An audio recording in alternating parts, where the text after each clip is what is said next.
going Kṛṣṇa, Kṛṣṇa, Kṛṣṇa, Kṛṣṇa, Kṛṣṇa, na. Of course, I was given the nonsense by our friend F.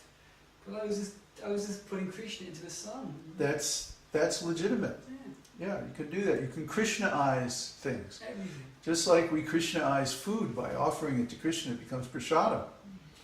Simply by eating prasadam, you can become self-realized. That's my kind of self-realization. Just don't do it.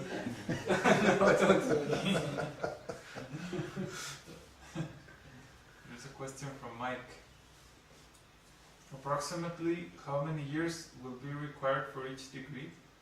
Will there be a break between degrees required, or will one be able to start a new degree straight after finishing one? Good question.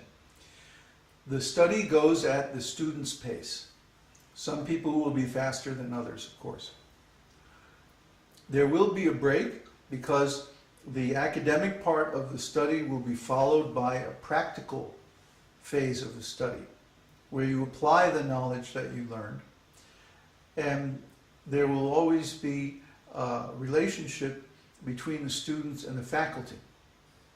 So after you do the study, the academic study for a particular degree, then there'll be a practical phase, like an internship or a lab, where you go out and apply that knowledge, and then you give feedback of, how you're doing and stuff like that. And when it becomes obvious that you are actually able to apply the knowledge, then you get your certificate and you become eligible for the next level.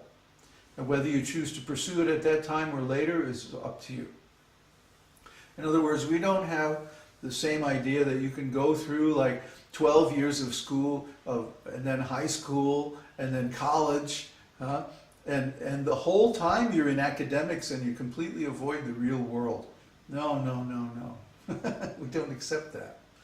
That's why people become so sick and tired of school, to the point where they don't even want to study anything anymore. We say academic knowledge should be followed by practical knowledge. They are two sides of the same thing. You study something in the book and then you go out and you apply it in your life. Otherwise, what's the use of this knowledge? How many things did you learn in school that you have absolutely no use for in your life? But we don't want our school to be like that. We want our school to be practical from the very start. Everything you learn, you apply. If you can't apply it, it means you didn't learn it properly, and you have to go back and study it again until you get it right.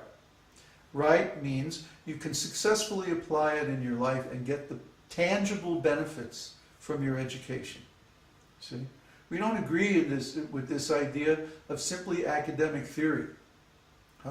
If you talk to any of these, who was it? Who was talking to, was it you? You were talking to some university professor about, about Vaishnavism? And the guy was like insane. I mean, he gave a completely inappropriate reply to your question. And, we were scratching our heads trying to understand, where's this guy coming from? Well, he's an academic. His knowledge has no practical roots. It's all theory. It's all just something that he's heard about. He doesn't practice any of it. He's not a Vaishnava. So how can he know about Bengali Vaishnava culture and like that? And he may go there and observe it from the outside, but he's not a part of it, so how can he really know it? So we're saying you have to take the knowledge that you get and put it into practice and live it. Then you can say you really know it. See? So ultimately, our type of education is going to be much more meaningful than the ordinary academic education. And this kind of degree will become sought after because the people who have the degrees can actually do the work. If somebody has a degree, a Vaishya Varna degree, from our educational institution, they'll actually be able to manage a business. That is the symptom. That's the lakshana of the Vaishya. The symptom of the Vaishya is that he's a successful businessman. Now, it's not really difficult to be a successful businessman. In Mexico, for example, we saw so many people who have just a little push cart, and they have a successful business. They buy from some supplier, they have their little cart, they go to the park on Sunday and they sell to the people, and that's how they feed themselves and their family. It doesn't require, a corporation to have a successful business. Although if you have the capacity, yeah, you can also learn to manage a corporation by the same principles. The point is, you're not dependent, you're not economically dependent on some big corporation to make your living. You can take a little piece of land and raise some valuable herbs and go sell it, or make nice milk sweets and go to restaurants and sell them and have your own business. You don't require a job. Just like the other day, I was in the embassy applying for Social Security, and there was this lady at the window next to me freaking out because I need a visa, an emergency visa, to get back into the US because I have my job there and I have my house there, and if I don't get back by a certain time, I'll lose my job, I'll lose my house, and I'll lose all this. And I was thinking, like, poor lady, why did you think you need a job? Now you're so dependent on all these other things outside of you that if you don't get this and you don't get that, and if all this stuff isn't lined up just right, you're going to lose all your work and all this stuff. You're going to lose the right to pay the bank back for 30 years. Get a house. See? So she's stuck because she's dependent on the visa section of this faceless embassy that doesn't really care about her. She's dependent on the State Department and the government of the US. She's dependent on the company that she works for, and she's dependent on the bank that's giving her the loan for her house. She's dependent on all these organizations. Any wonder that she's suffering? I mean, of course she's going to suffer. She's completely in the dependent condition. She has no ability to be at cause over her own existence. The guy in Mexico with the push cart is much happier than she is. Because at least his destiny is in his own hands. If he sees that this stupid little plastic toy is selling better than this other one, he can buy more of those, and he can have, you see, he has some control. So the person who owns their own business, be it ever so simple, is in a much better condition than the person who is at the whim of these faceless organizations. This is what we're trying to teach people. Real Vaishya is always has his own business. I always had my own business. I was an independent contractor.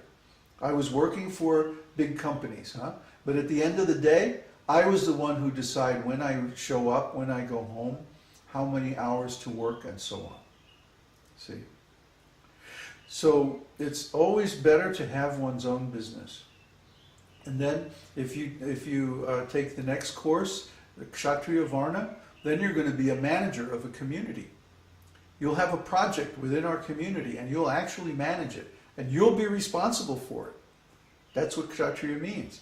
Kshatriya means administrator. It actually means king.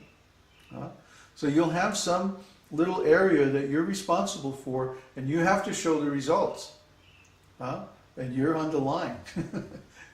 So then next, to be a Brahmana, you have to know Brahmā. That's what Brahmana means. You know Brahmā. So you have to be skilled in meditation and chanting and mantras and Sanskrit and so many things. See, like that. Of course, we'll give basic Sanskrit to everybody because you have to be able to chant shlokas and mantras. But the Brahmana should also know a little Sanskrit grammar and, so many things. So like that. Each level of our school will have a corresponding practical application, and you don't get your certificate until you can show that you can do it. Then you become eligible for the next level. So maybe one person could go through it in 4 years, but another person might take their whole life to go through the same curriculum. That's all right. We don't mind. It's up to the needs and the desire of the student. Somebody may go through the Shudra program and then be happy with that the rest of their life, just to be a basic devotee. That's all right. That's all right. There's no pressure on them that they have to go further. Most of our students will be like that.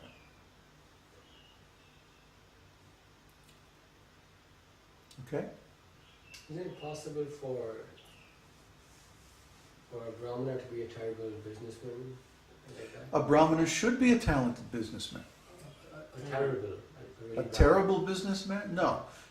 A Brahmana has to have minimal competence in all of the other Varna's occupations. Otherwise, he's just a useless geek. We don't want any useless geeks. Thank you very much. Huh? At least, he should have minimal competence in business, ability to manage a project,